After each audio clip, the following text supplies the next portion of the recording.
Peter Odango ambaye amekuwa akipigania maisha yake katika hospitali ya Eldoret baada ya kupigwa risasi siku ya maandamano ya kupanda kwa bei ya mafuta amefariki. Mwanagenzi huyo anasemekana kupigwa risasi kifuani mjini Kakamega wakati wa maandamano mnamo mwezi Mei tarehe 18 mwaka huu. William Makosi anaarifu kuhusu tanzia hiyo.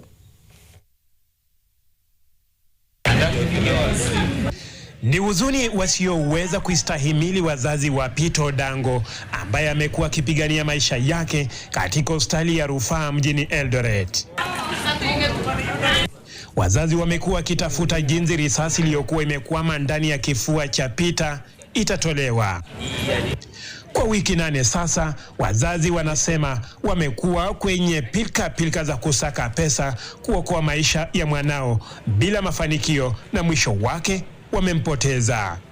Kulingana na Daktari Dickson Mchana ambaye alifanya upasuaji wa Peter aliyekata roho baadaye na mwili wake kuhamishiwa hadi Kakamega, alifariki kutokana na makali ya risasi. He had trauma to his intestines for which he underwent an operation.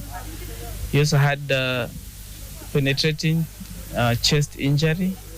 So ultimately he died of complications. Babake mwenda zake Peter akisema mwanawe alikata roho kutokana na kuchelewa kushughulikiwa jinsi ya kuondoa risasi iliyokuwa imekwama ndani mwa kifua baada ya kukosa pesa kwa wakati. Akaenda operation ya kwanza, after 2 weeks kukawa na operation ya pili.